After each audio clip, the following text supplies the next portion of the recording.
आप सबको बड़ी इंतजार थी कि प्रपोजल आई है उसके ऊपर क्या किया है। दोनों फोरमों की अब चर्चा होने के बाद ये फैसला लिया गया है जो सरकार ने प्रपोजल दिया है उस प्रपोजल की अगर उसे नाप तोल किया जाए तो उसमें कुछ नजर नहीं आ रहा। 2-3 फसलों का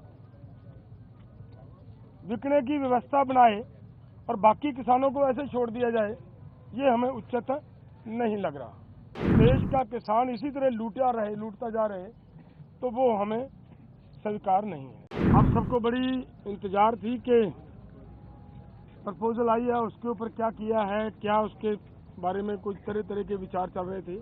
कोई कुछ बोल रहा था, कोई कुछ बोल रहा था, लेकिन ये दोनों फोरमों की अब चर्चा होने के बाद ये फैसला लिया गया है कि जो सरकार ने प्रपोजल दिया है उस प्रपोजल की अगर उसे नाप तोल किया जाए तो उसमें कुछ नजर नहीं आ रहा। अगर इसको ध्यान से देखेंगे तो माननीय मंत्री जी कल ये बता रहे थे कि सरकार अगर एमएसपी की गारंटी दालों के ऊपर देती है तो हमारा 1.5 लाख करोड़ रुपया हमारी जेब से खर्च होगा, हमारे बजट के ऊपर वेट पड़ेगा। और इसी के बराबर एक खेती माहर साउथ का प्रकाश कामारेड्डी जी के अनुसार केवल 1,75,000 करोड़ रुपया अगर सभी फसलों के ऊपर एमएसपी दी जाती है तो 1,75,000 करोड़ रुपए के अंदर वो काम चल सकता है। तो फिर अगर सरकार इतने पैसा लगा भी रही है तो ये 2-3 फसलों का बिकने की व्यवस्था बनाए और बाकी किसानों को ऐसे छोड़ दिया जाए, ये हमें उचित नहीं लग रहा। दूसरी बात मैं और एक कहना चाहता हूं, देखिए हमारी गवर्नमेंट बाहर से 1,75,000 करोड़ रुपए का पाम ऑयल मंगवाती है और वो सभी लोगों के लिए, मनुष्यता के लिए, इंसानियत के लिए बीमारी का कारण भी बन रहा है,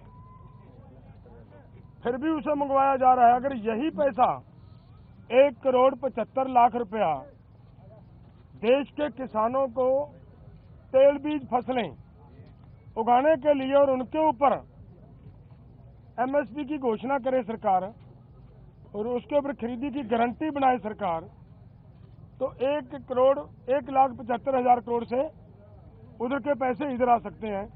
तो मुझे कहीं पे भी ये नजर नहीं आ रहा कि सरकार के ऊपर कहीं से किसी तरह का बोझ पड़ रहा हो।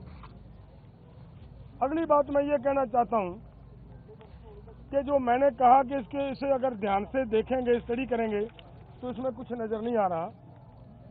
उन्होंने ये कहा कि उन लोगों को, उन किसानों को हम दालों के ऊपर और क्रॉप्स के ऊपर जो हमने 6 क्रॉप्स लिए हैं 5 उनके ऊपर हम खरीदी की गारंटी करेंगे जो डाइवर्सिफिकेशन कर दूसरी क्रॉप्स को छोड़ेंगे। और मेरा इसमें कहने का मतलब है ये उन्हीं को देंगे जिन्होंने धान को छोड़कर मूंग को लगाया होगा। अगर जिन्होंने धान को छोड़कर मूंग को नहीं लगाया, अपने आप नेचुरल मूंग की बिजाई कर रहा है, उसकी खरीदी नहीं होगी। तो इसलिए इन सभी बातों से ये निकल कर आता है कि इसमें से कुछ किसानों को लाभ होने वाला नहीं है। हमारी मांग है कि पूरे देश के किसानों की 23 फसलों के ऊपर हमारी सरकार एमएसपी अनाउंस करती है। जो 23 फसलों के ऊपर एमएसपी की अनाउंसमेंट होती है वो इन्हीं के ही सीएसीपी की सिफारिशों के ऊपर होती है। और जब वो देती है सरकार हमें सीएसीपी के अनुसार एमएसपी का मतलब होता है मिनिमम सपोर्ट प्राइस को और गहनता से उसकी पड़चोल करोगे तो उसका मतलब ये होता है कि कम से कम आपको जिंदा रखने के लिए, आपको स्टैंड रखने के लिए एक सपोर्ट दी जा रही है।